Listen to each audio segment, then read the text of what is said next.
Hello, my name is Trish, and I work as an accounting and advisory specialist at Blue Fox. With nearly 7 years of experience in accounting, what I value most about bookkeeping and accounting is how it provides clarity to a company's financial situation. Here in Blue Fox, we offer bookkeeping, accounting, and tax services for nonprofits and social enterprises. To learn more about our company and the services we offer, please check out our website.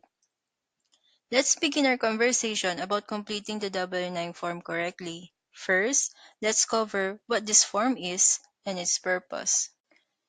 W-9 form is used to provide your correct taxpayer identification number to individuals required to file information returns with the IRS.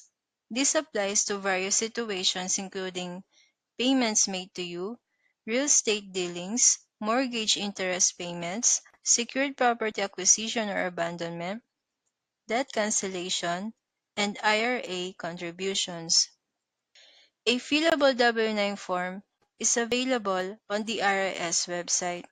Simply visit their website, search W-9, and select the form from the results.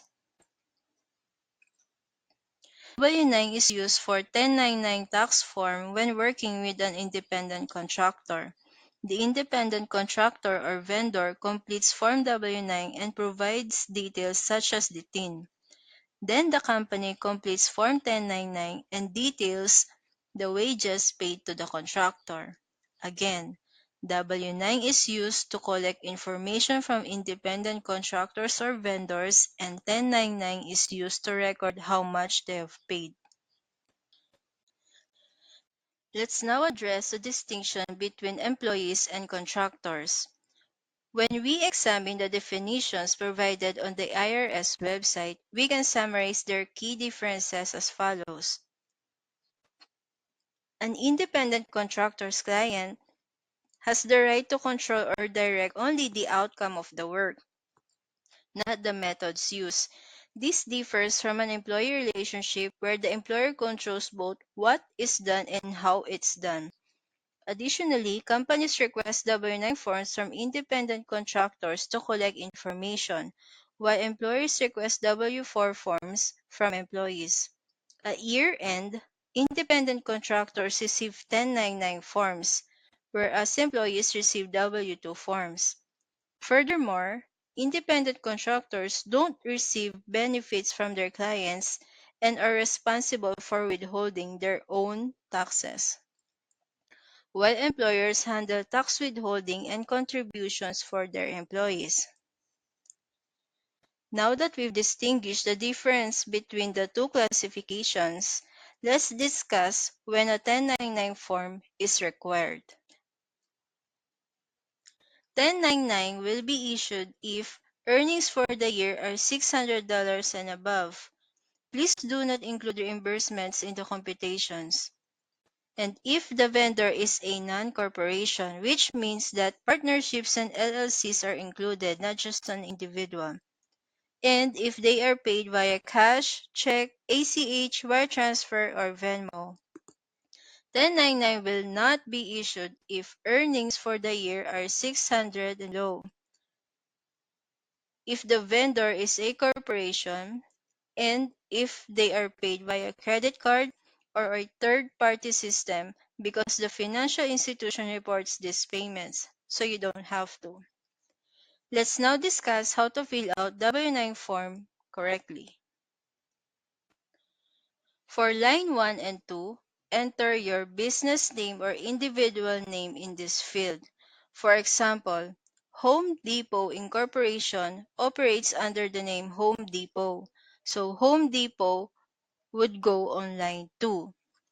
For disregarded entities, the vendor should put their personal name on line 1 and their business name on line 2. For instance, Jane Doe would enter her name on line 1 and her business Doe Family Law on line 2. A disregarded entity means that while you may have created a business, The IRS doesn't recognize it as separate for tax purposes. This means all business profits and losses are reported directly on your personal tax return. That is why when you put your tax identification here in Part 1, you will put your SSN and not your EIN. Next is for line 3. The vendor should select their appropriate federal tax classification. The IRS classifies businesses into 6 main categories for tax purposes: sole proprietorship, partnership, C corporation, S corporation, limited liability company, and nonprofit. This is important because it determines whether the employer or client must file a 1099 form for the vendor. Note that if you are a single member LLC, you should tick individual.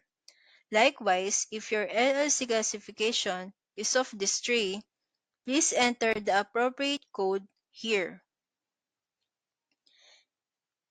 The other option is for business entities that don't fit into any of the standard categories listed. If you select this one, you should enter your specific classification in this space. For example, nonprofit organizations or some government entities. Line 4 has two parts. Exempt pay code. This is only for entities that are exempt from backup withholding. Exemption from FATCA reporting code. This is only for accounts maintained outside the US. If you are an individual or a small business, you probably don't have any exemptions, so leave it blank. Certain organizations like government entities, corporations, or tax-exempt organizations might need to enter codes here. The FATCA part is mainly for foreign accounts and international situations. Lines 5 and 6 is pretty straightforward. Please put the address where you would want your client or the company you work for to mail your 1099. Also, if you have a new address, inform them as soon as possible. Line 7 is completely optional. Most people leave this blank, but the company requesting the W-9 will usually tell you if they need something specific on this field. Part 1. This is the most critical part of the form. Sole proprietors should provide their Social Security number. Corporations and partnerships must enter their employer identification number. Please exercise caution when sending your W-9 form that contains your SSN. Whenever possible, transmit it through a secure method. And lastly, part 2 is where you sign and date your W-9 form to confirm that everything you have entered is accurate.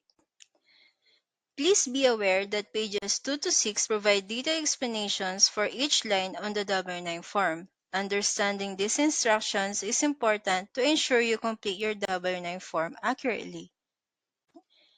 Thank you for watching this guide on how to properly complete your W-9 form. Remember, accurately filing out this form ensures smooth tax reporting and helps avoid complications with the IRS. If you have specific questions about your tax situation, consider consulting a tax professional. Don't forget to keep a copy of your completed W-9 for your records. I hope this video has been helpful in making the process clearer and less intimidating. Until next time.